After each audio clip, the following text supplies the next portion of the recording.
Paz do Senhor para a igreja. Amém. Irmãos, eu vou ser breve, né? Para que outras pessoas possam ter oportunidade hoje. Mas na realidade eu quero hoje mais agradecer ao Senhor. O meu esposo é o que vai trazer a palavra essa manhã. E com ele vai ficar o testemunho. E os irmãos terão a oportunidade de ver as fotos, né? Nesse começo de ano a gente foi acometido por uma doença. Então vocês estão diante de um homem que estava morto para os homens, mas vivo para Cristo. Glória a Deus. Que pesava aproximadamente 30 quilos. Que não andava, não falava, não tinha nenhum órgão do corpo que funcionava. Meu Deus. Então hoje vocês estão diante de um milagre, porque muitas vezes nós estamos na igreja e contamos apenas testemunho de pessoas que viveram. Contamos apenas testemunho no quais a gente tem acesso pela Bíblia. E poucas vezes temos oportunidade de falar por alguma coisa na qual vivemos. Então eu estive no Vale da Sombra da Morte. Eu fui lá na Cova dos Leões. Eu participei de tudo isso e vivi um milagre, porque a prova que a gente passou não foi só para ele, mas para mim também. Né? Porque tanto que ele não se lembra praticamente de nada do que ele viveu. Mas eu me lembro de cada detalhe, de cada choro, de cada gemido, de cada grito. Então eu acredito que essa prova foi uma prova para ser vivida entre eu e ele. Com ele ficou a cura, que foi providência de Deus. Comigo ficou a provisão, na qual o Senhor nos estendeu a mão, estendeu a sua misericórdia. E ainda que aparentemente estava tudo perdido, os médicos me falavam todos os dias: o seu marido está morto. E eu falava: não, ele está vivo. Porque antes de Deus falar com você, Ele fala comigo. Verdade. Porque todas as vezes que eu procuro pelo meu marido, Jesus manda procurar ele em Lucas, entre os vivos e não entre os mortos. E todas as vezes que fazia os exames, nos quais os órgãos dele estavam todo parado e só o cérebro dele funcionava, e eles estavam me preparando para assinar, para desligar os aparelhos. E eu falei para ele: então a gente vai entrar numa luta muito grande.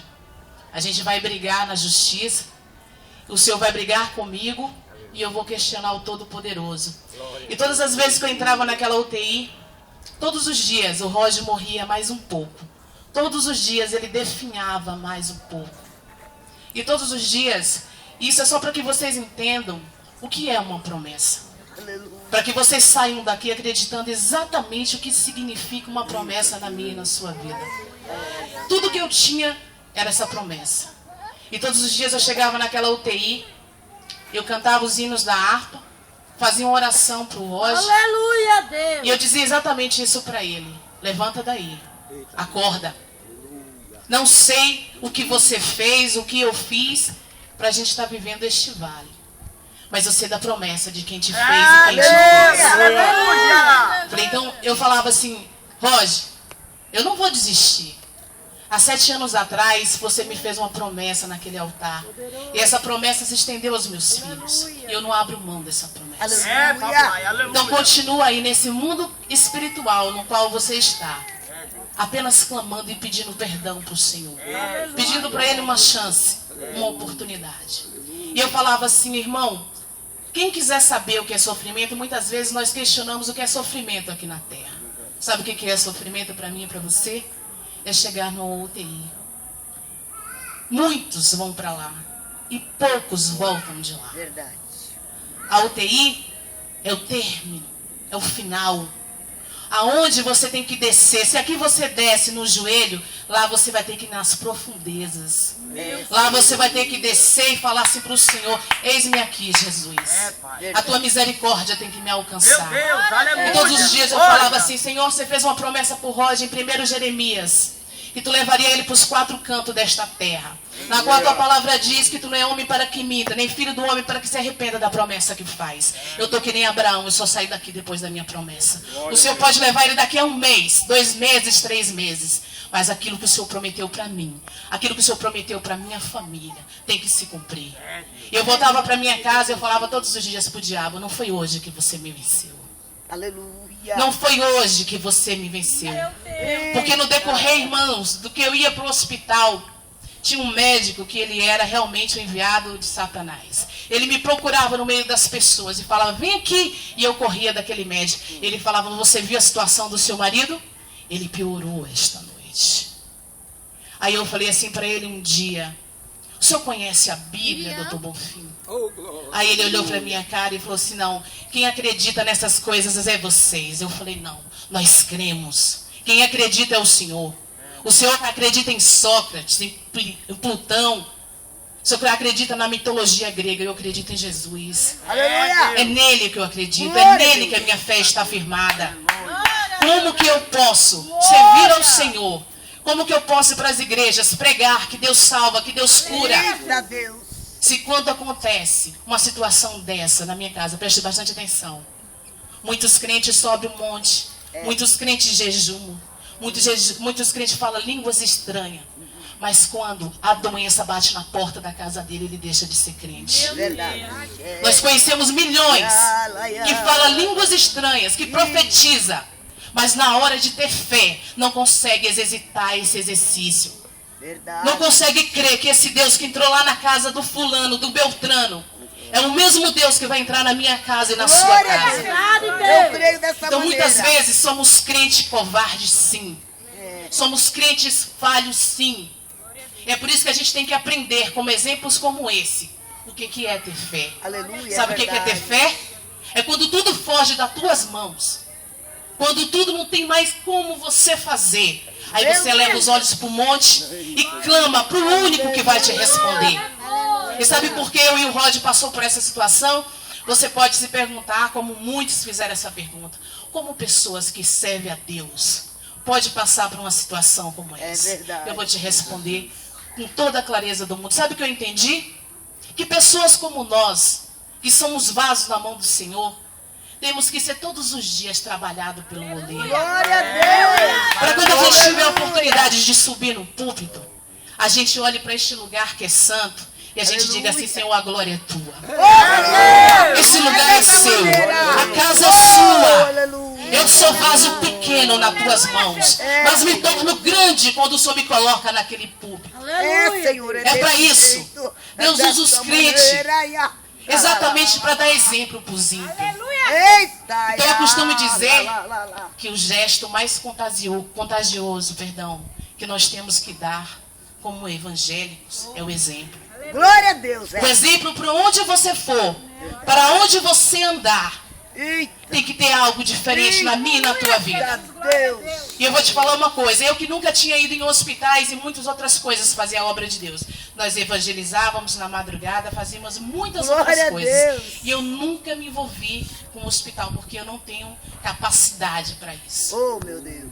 Mas para vocês entenderem que quem capacita é Jesus. Aleluia. Eu entrei naqueles lugares, irmãos, e uma vergonha eu vou dizer para vocês aqui. Eu me deparei com vários evangélicos. E entenda uma coisa. As esposas, geralmente, elas abandonam os maridos nos hospitais. Meu Deus, é verdade. Mas os maridos não abandonam as suas esposas. Eita, No quarto que eu estava, eu dava comida para o meu esposo, para mais 2 irmãos que eram evangélicos, e a família não queria levar para casa. Não chegava nem 100 metros, porque fedia.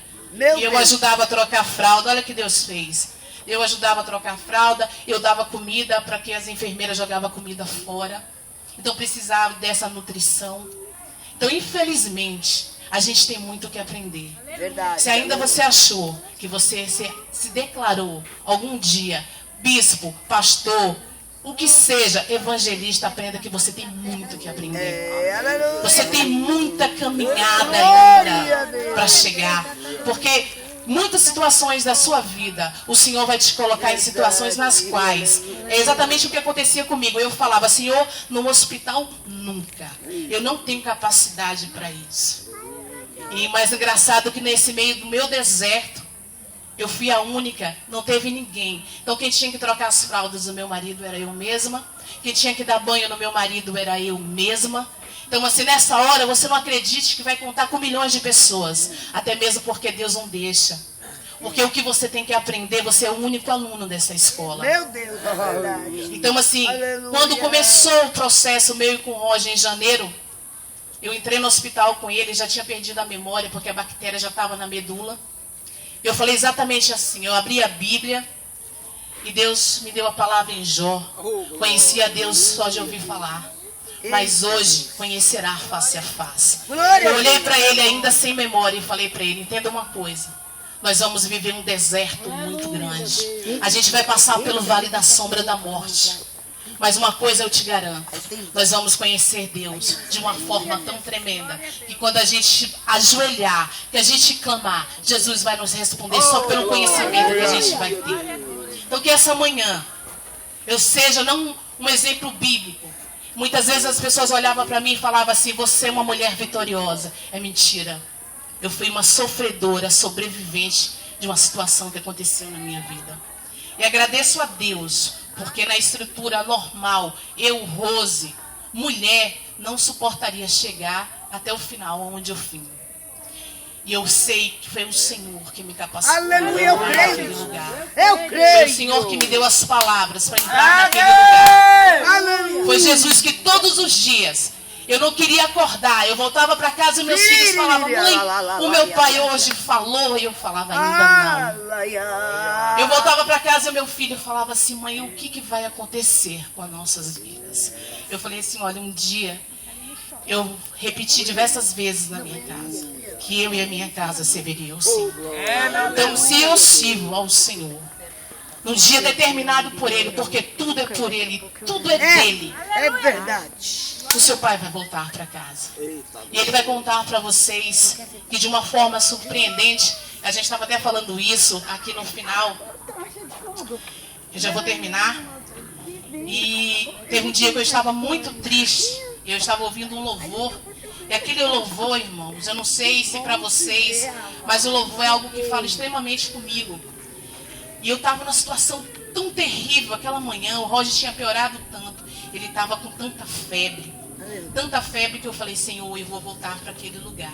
E eu sei que alguma coisa vai acontecer com o Roger, porque a febre, irmão, era o que mais aprofundava a bactéria.